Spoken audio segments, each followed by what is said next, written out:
तो love of God,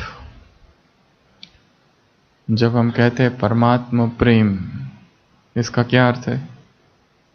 केवल बाबा से प्यार नहीं, रूहानी प्यार अर्थात केवल बाबा से प्यार नहीं, बहुत सारी चीजें। बाइबल में एक स्टेटमेंट है, not every one who cometh and saith Lord Lord but he that doeth the will of my father shall enter the kingdom of heaven. केवल इतना कहने वाला नहीं कि हे प्रभु, but he that doeth the will of my father, जो मेरे पिता की श्रीमत पर चलेगा, shall enter the kingdom of heaven. केवल वही आएगा। केवल नारे लगाने से कुछ नहीं होगा, मेरा बाबा मेरा बाबा मेरा बाबा।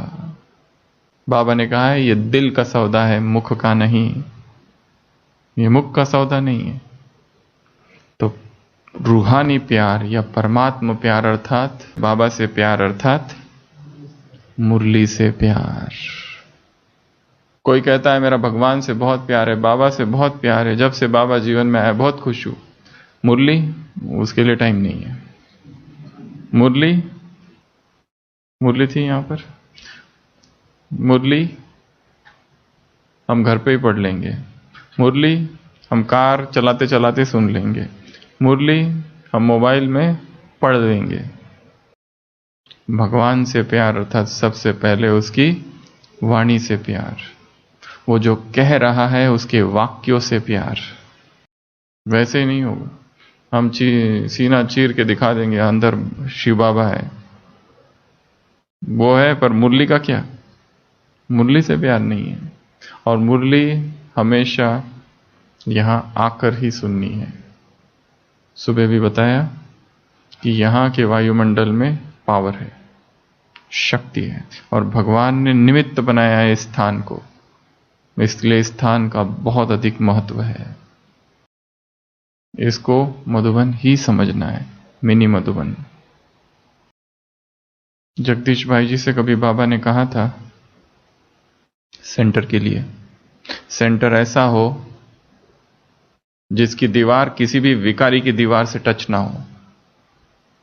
ये ऐसा ही है।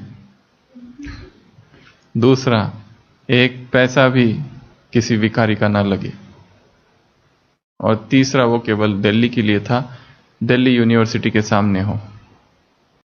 तो ये सेवा केंद्र सबसे बड़ा तीर्थ है। यह सेवा केंद्र ही मधुबन है। इसके लिए यहां आना है, यहां के वातावरण में आना है, क्योंकि यहां आते ही यहां के वाइब्रेशंस हमको फील होते हैं और आत्मा में अपने आप शक्ति बढ़ती है। हो सकता है मुरली में 4 पेज की जो सुनी उसमें कुछ भी नया नहीं मिला आज, पर यहां आकर बैठे उसके भी मार्ग से, यहां आकर बैठे इस संगठन के बीच में आए, ब्राह्मण परिवार के बीच में आए, अपने आप एक सूक्ष्म आत्मा में ऊर्जा भर जाती है।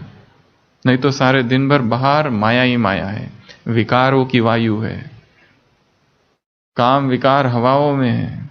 संसार के सारे लोग विकार में डूबे हैं।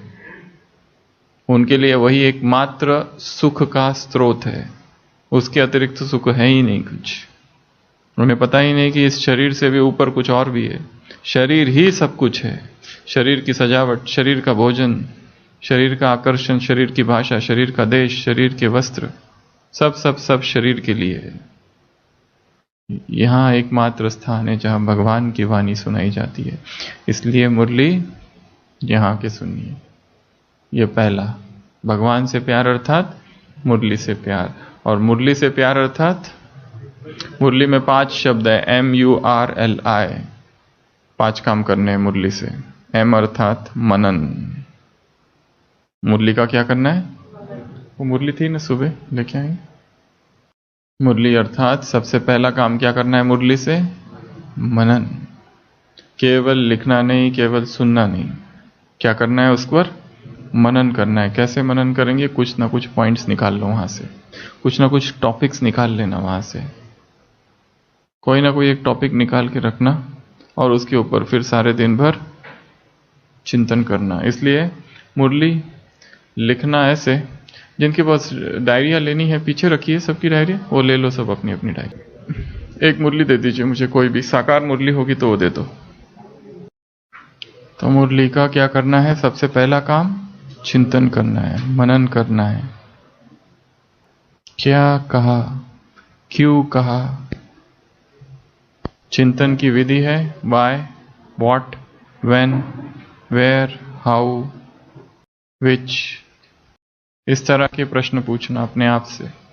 एनालिसिस जब किया जाता है, एनालिसिस जब किया जाता है कोई भी चीज़ का, तभी वो समझ में आती है। जैसे ये इतनी बड़ी मुरली है, अब इसका हमको चिंतन करना है।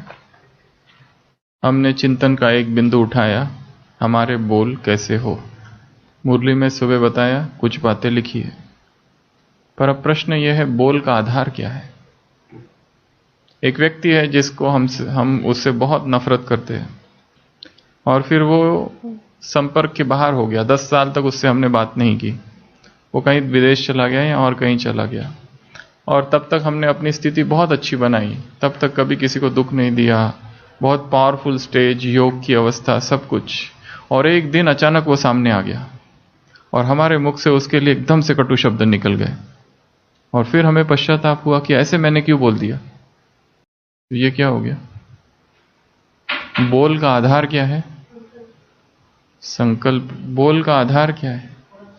यहां तो संकल्प बहुत अच्छे थे, सभी के लिए अच्छा बोलना है, फिर भी एकदम आत्मा अचानक आ गई 10 साल के बाद, जिसके लिए बहुत घृणा थी, नफरत। उसने हमारे साथ बहुत बुरा किया, हमें बहुत सताया, षड्यंत्र किए, झूठ बोला, झूठे आरोप लगाए।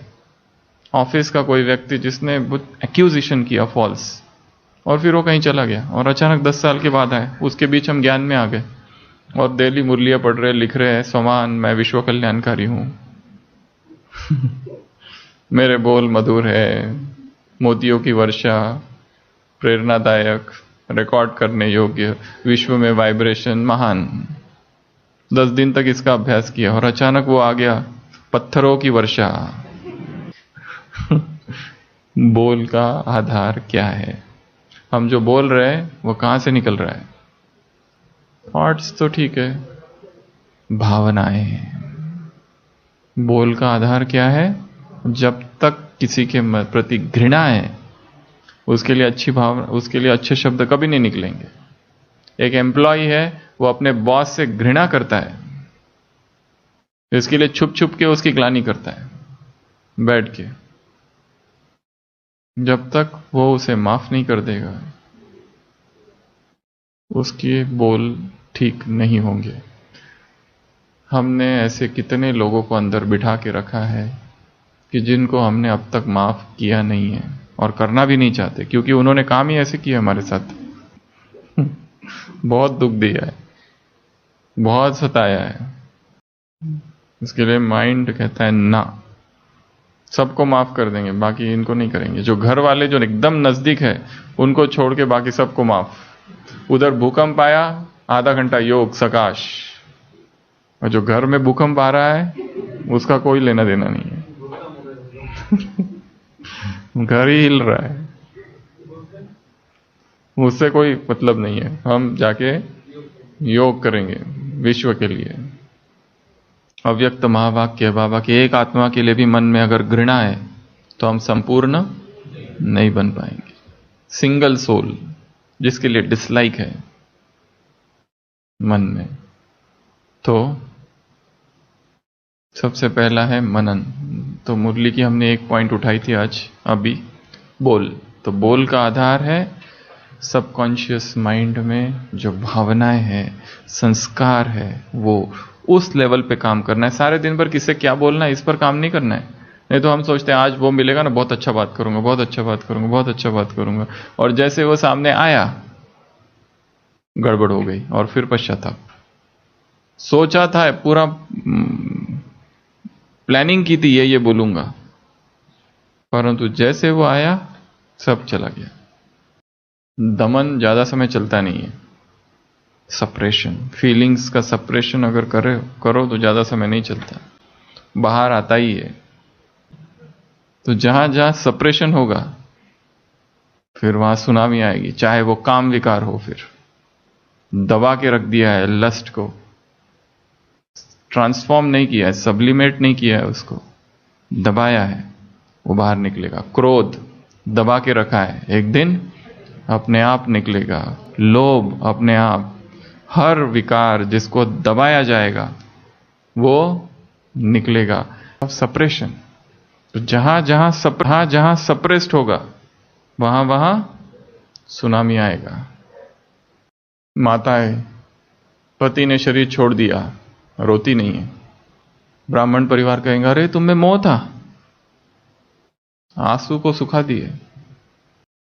और फिर डिप्रेशन, उदासी, क्योंकि सबको दिखाने के लिए रोई नहीं। क्योंकि रोएंगे तो ब्राह्मण परिवार कहेंगे अरे रे रे रे, तुम तो बहुत ज्ञानी थी और पति मर गया, आत्मा चली गई और तुम रोती हो। सप्रेशन हुआ है वहां। हम इतने सारे डिप्रेशन के पेशेंट्स देखते हैं। ब्राह्मण बीके भाई और बहनें, उनके अंदर गहरा डिप्रेशन है। किस कारण से? इसी एक कारण से सप्रेशन हुआ है कहीं ना कहीं। इसके लिए सप्रेशन कभी भी विधि नहीं है। दो मार्ग है, एक है भोग, एक है सप्रेशन। दोनों ही करेक्ट नहीं है। बाबा ने एक तीसरा मार्ग बताया है। उस मार्ग का नाम है प्रेममयी ज्ञानमयी समझ। चीजों को समझना है, दबाना नहीं है। समझ जाए कि ये व्यर्थ है, अपने आप छूट जाएगी वो। अच्छा, बाहर का भोजन कितने लोग खाते हैं होटल का इस सभा में? शायद ही कोई होगा। जिसको बाकी ज्ञान समझ में नहीं आया, बहुत ही कम होंगे जो बाहर का खाते हैं। क्या पुरुषार्थ किया छोड़ने के लिए? कुछ भी नहीं। क्या पुरुषार्थ किया? कुछ भी नहीं। क्यों? या अभी डर लगता है अगर कहीं से जाऊं और वहां कुछ बना है तो नहीं मुझे वहां देखना नहीं है, क्योंकि थोड़ा भी देख लूं तो याद आ जाए, ऐसे होता है? नहीं। क्यों? सप्रेशन, अर्थात सप्रेशन में क्या होता है? ऐसा नहीं होता है, उसमें दबाना पड़ता है। उधर से वो दुकान है, उस गली से नहीं जाना, इधर से जाना है। वो अगर मिठाई देख ली वहां, समोसा वहां देख लिया, तो वो खाने की इच्छा होगी, वो मुझे नहीं खाना है, ना ना ना ना ना, ना। फिर बाहर का नहीं, हम तो अंदर का खाते हैं। क्यों इतना आसानी से भोजन की धारणा क्यों हो गई? क्योंकि समझ मिल गई वो हमारे लिए भोजन है ही नहीं, व्यर्थ है। चीजों की व्यर्थता का पता चलते ही अपने आप त्याग हो जाता है। एक दूसरा मार्ग है, जैसे बीच में बहुत समय पहले ज्ञान सरोवर में वो पीस ऑफ माइंड रिट्रीट हुई थी, कभी बहुत पहले की बात है। तो उसमें पहले दिन ही बताया था सब लोगों को साइलेंट रहना है। इतना मुश्किल हो गया सब लोगों को, इशारे से बातें करने लगे। वो तो बाहर वाले लोग आते हैं, बैच और इशारों से। सप्रेशन। हमारा साइलेंस इसलिए ना हो कि थोपा गया हो, उससे कभी भी अध्यात्म नहीं होता है। अध्यात्म अंदर से आना चाहिए तो ही वो रहेगा। अगर कोई यहां आके कह दे, कोई बाहर का व्यक्ति आया यहां पर, उसको आज से कह दो कल सुबह 4 बजे उठना है, ये नहीं बताओ उसको, महत्व नहीं बताना, और उसको ये कहना बिल्कुल ब्रह्मचर्य, और तीसरा खाना तो बाहर का देखना भी नहीं, ही विल तो उसके लिए जीवन सजा हो जाएगी, क्योंकि उसको हमने सिद्धांत बता दिए, वो क्यों करना है ये नहीं बताया। इसलिए जो कुछ भी करना है उसको कैसे करना है? समझकर। जो चीज मुझसे छूट ही नहीं रही है, जरूर कहीं ना कहीं सप्रेशन हो रहा है, पहले तो उसको स्वीकार कर लो, हां है। और अब इसके वजह से नुकसान क्या क्या है उसकी लिस्ट बनाओ, नेगेटिव पॉइंट्स क्या क्या है उसकी लिस्ट बनाओ, तब वो चीज अपने आप छूट जाएगी। दमन नहीं करना है, जबरदस्ती नहीं करनी है। वो जबरदस्ती ज्यादा समय चलती नहीं है। भावनाओं पर काम करना है, थॉट्स पर कम। Feelings are more powerful than thoughts. Emotionally जिसमें व्यक्ति इन्वॉल्व हो जाता है, अपने आप सब कुछ करने को तैयार हो जाता है। विवेक ढीला हो जाता है भावनाओं के सामने। इसलिए अपनी भावनाओं को स्पिरिचुअल बनाना है, श्रेष्ठ बनाना है, आध्यात्मिक बनाना है, और चीजों को समझना है। बाबा ये क्यों कह रहा है? काम आदि मध्य अंत दुख देता है। कौन सा आदि, किसका मध्य और किसका अंत? बहुत बड़ा प्रश्न है। किसके लिए बाबा कह रहे हैं काम आदि मध्य अंत दुख देता है? काम दुख देता है, आदि मध्य मतलब किसका आदि, किसका मध्य और किसका अंत? क्रिया का। या पूरे संबंध का, या ये कल्प के लिए कहा जा रहा है, द्वापर, आदि, मध्य, अंत, व्हाट सोचना है। तो हम बात कर रहे थे एम अर्थात मनन। हर चीज को वैसे ही स्वीकार नहीं करना है। यहां लिखा है मतलब स्वीकार कर ले, दैट्स इट। नो, दो स्टेजेस है ज्ञान में। एक होता है संशय बुद्धि, हम वो स्टेज क्रॉस कर चुके हैं, संशय नहीं है अभी। अब हमारे अंदर संदेह है। संदेह और संशय में अंतर है। संदेह पॉजिटिव है, संशय निगेटिव है। संशय नहीं है कि ये भगवान की वाणी है, पर नाउ आई हैव संदेह कि ये जो कहा है ये क्या है, इसको मुझे समझना है। इसलिए क्या, क्यों, कैसे, कब, कहां, ये प्रश्न। बाबा ने कहा है वो गाय जो उगारती नहीं है, उगारना, वो क्या है, बीमार। वो बच्चे जो ज्ञान का मनन चिंतन नहीं करते, वो है बीमार। तो फर्स्ट एम अर्थात मुरली का मनन। उसके बाद यू अर्थात अंडरस्टैंडिंग। हर चीज को समझना है ये क्या है। बाबा ये जो कह रहा है, वाणी एक शब्द बोलो और वाइब्रेशन 100 शब्द का फैलाओ, तब असर होता है। मतलब बहुत ज्यादा बोलने की आवश्यकता नहीं है, बाबा कह रहे हैं। एक ही वाक्य ले लिया, अब उसका चिंतन करो। यहां जो बाबा ने कहा कि दृढ़ता, क्या करो, दृढ़ता। अगर कोई भी संकल्प को रोज रिवाइज करते रहो तो जैसे कोई भी चीज पक्की करते जाओ तो पक्की हो जाती है। तो जो संकल्प किया उसे छोड़ नहीं दो, रोज उस संकल्प को रिवाइज कर दृढ़ करो, तो फिर यह दृढ़ता सदा कार्य में आएगी।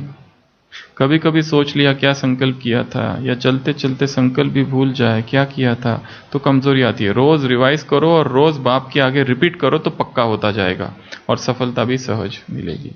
दिस इज द वे, ये विधि है।